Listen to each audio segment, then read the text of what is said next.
Hey, in my very tired state last night, I realized I only answered one of the three questions. It was the one that I needed the most. Actually, asked a question that I needed help on, but did not completely do the assignment. It has not been a good couple of weeks for me. So I wanted to go ahead and post part two um, and answer some of the other questions that came up. And again, based on the fact that we ended up agreeing a lot more than we ended up disagreeing, some of the answers to these questions are going to be a little different than they might have been for folks who did have significant political differences, as I expected to. So the question about connections to the text, and I did some of this, but I didn't do a very good job.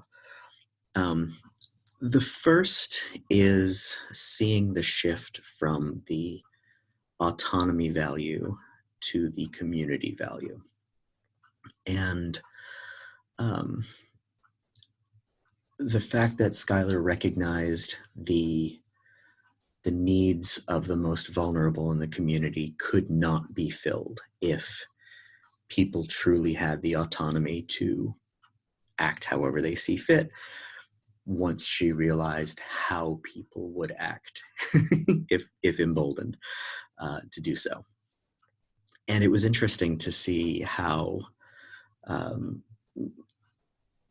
the balance of values really can change over time in a person. It's not static. It's not, of the three, kind of the autonomy, community, divinity, Trinity.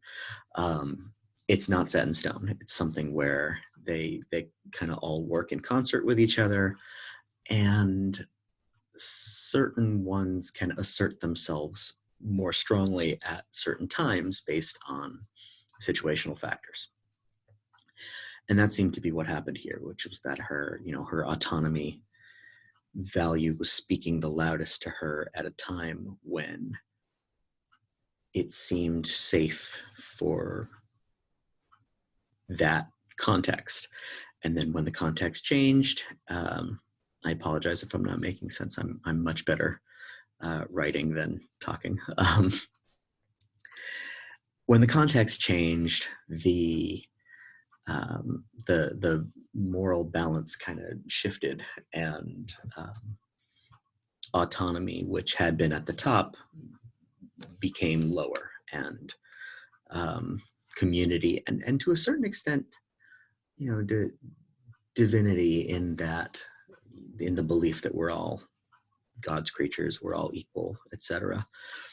To a certain extent, kind of jumped in to balance that out. The next one I wanted to talk about wasn't something that affected her personally, but she brought it up as her reason for leaving that movement, or a huge reason for her leaving that movement, which was the rise in white supremacy in the US in the years following 2016. And this made me think of the chapter in the textbook on terrorism. And the frustration aggression theory, the narcissism aggression theory, and the way the book kind of debunks those theories seemed weird in the context of this conversation, because the text runs through this whole long list of things like failed states and corrupt. Well, I guess we do. that one does apply. But a lack of democracy. Hang on a second. Inequality of power, repression by foreign occupation, etc. The one that did stand out the most was the presence of a charismatic ideological leader, which I can safely say we have. But all the other things that were cited by the book as, factors that can lead to terrorism don't apply to domestic terrorists, to hate crimes, to white supremacists and mass shooters and those kinds of people who did come out of the woodwork in 2016 and the years since, and have made their presence known. They've done that. The whole, there's a line in the textbook about how terrorism is drama or something, like it's theater, I think. And so are hate crimes. But hate crimes don't have this litany of other factors that, terrorism as we in the West typically define it have. So it made me wonder whether there was more credence to the,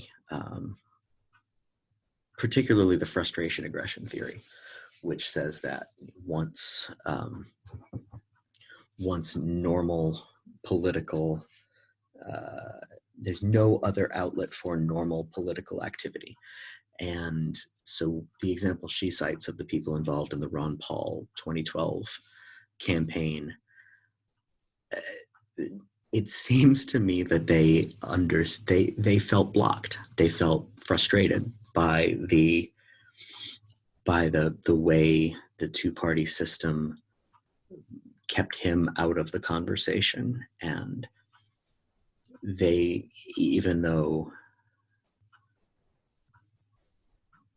there are a lot of different definitions of normal, and even though the way it worked was normal for America, they maybe didn't perceive it as normal and felt that it shouldn't be limited to two parties, and that the power structures that exist aren't healthy. So even if they're normal, they're unhealthy. And when they ran into that roadblock, something flipped, and they started looking for enemies, for bad guys, and they found them in the targets of white supremacists, which are people of other faiths, other backgrounds, other races, other ethnicities, and so on. So it made me think, our conversation made me think a lot about how we define terrorism, how we define aggression, how we define whether, sorry, I keep having to check my notes, whether by dismissing narcissism aggression theory and frustration aggression theory, we are committing the same psychological reductionism that the textbook says is part of the problem. The third thing I wanted to talk about was situationism and dispositionism, which is the very first thing the textbook talks about. And her story made an extremely strong case for situationism. Obviously, her disposition was to favor the autonomy of the individual and the rights of anyone to do anything that they want, that's within their power. And the situation changed, and the situation became such that she no longer believed that granting people kind of universal autonomy was viable.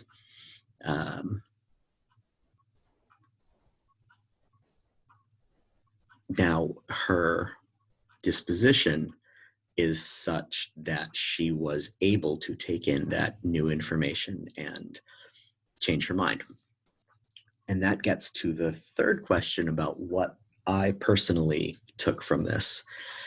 And, unlike a lot of the conversations where people actually were on two different sides, because we were on the same side, I kind of had to take something a little bit different. And I started wondering when or if that change would happen in me. What would have to happen? What would have to occur for me to